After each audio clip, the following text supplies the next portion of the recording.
Hello, today we're going to make baked macaroni. Here are the following ingredients for the bolognese sauce. Minced beef, grated cheese, minced garlic,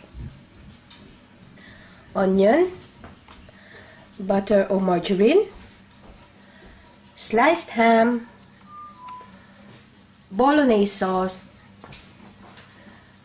macaroni pasta, optional ingredients, condensed milk. Yan kung gusto nyo ng medyo sweet taste yung inyong macaroni.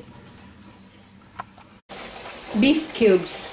And of course, gagamit tayo ng salt and pepper taste. Para naman sa ating cheese sauce, gagamit tayo ng margarine, flour, grated cheese, and lutuin muna natin yung pasta according to sa instruction dun sa packaging. So, dito sa pan, naglagay lang ho ng water and then a bit of oil and salt. And then, pakuluin lang natin to. So, boiled na yung water natin. Ilagay na natin yung pasta. Then, stir lang natin. Stir natin occasionally. Ito, sa packaging nito, it says 9 to 11 minutes cooking time. So, kung ano yung nasa packaging instruction, yun na lang sundin nyo. So, ready na tong pasta natin. So, pwede na natin ipatay. Salin lang natin sa strainer. And then, mag-i-run down natin yung cold water para ma-stop yung cooking process. So, make sure na ma-run down yung, yung cold water para evenly yung kasi magkukontinue pa yung init niya. Dahil mainit pa siya, magkukontinue pa yung pag-cook niya. Drain na natin itong macaroni. Mag-drop lang tayo ng konting oil. And then, i-mix natin para hindi siya magdikit-dikit mamaya. Inainat ko na itong pan.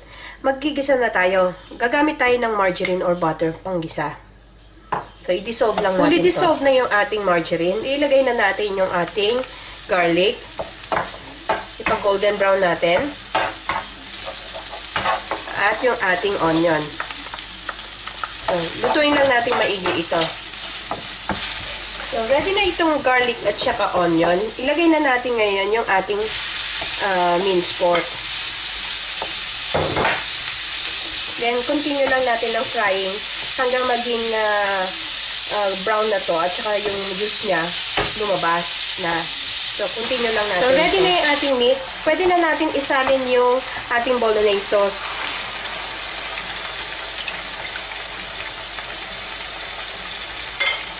Then, mix it well. So, isama na natin yung ating beef cubes. Yan. And water. Then, mix it. And let it simmer. So, pwede na natin itong isi-season ng ating pepper. According to your taste. And, of course, yung salt. Then, mix lang natin. Another optional ingredients ay sliced mushroom.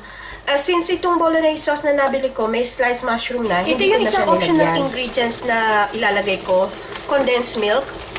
Kasi yung mga kids ko gusto nila yung manamis-namis. Pero this is only optional. Kung gusto nilang matamis. Then mix it well.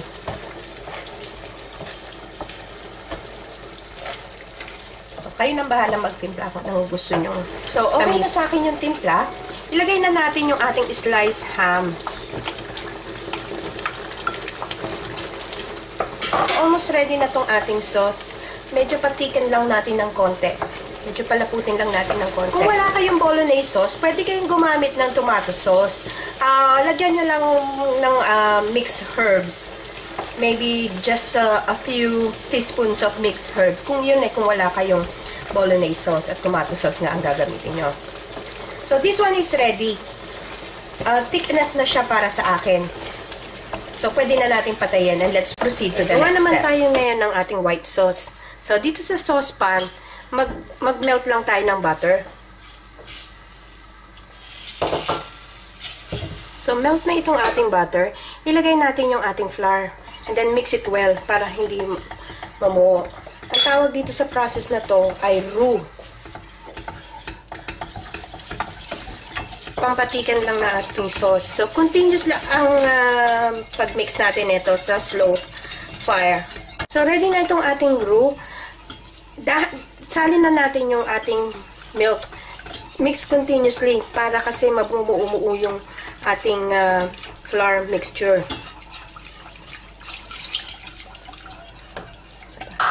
So, mix it well. Kasi may mga buo-buo. Mamumuo-muo yung iba. Using a wire whisk. Use continuously. So, pag ganitong wala ng buo-buo, salin pa natin yung the rest of the milk.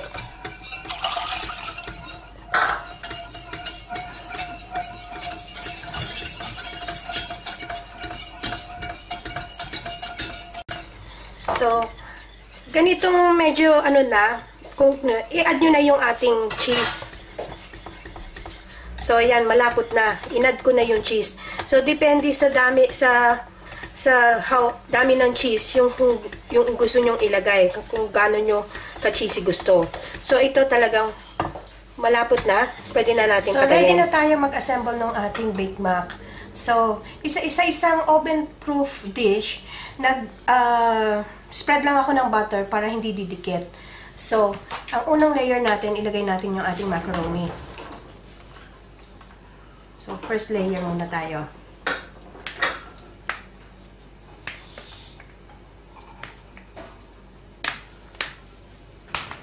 So, this is our first layer. Then, maglagay tayo ng ating bolognese sauce.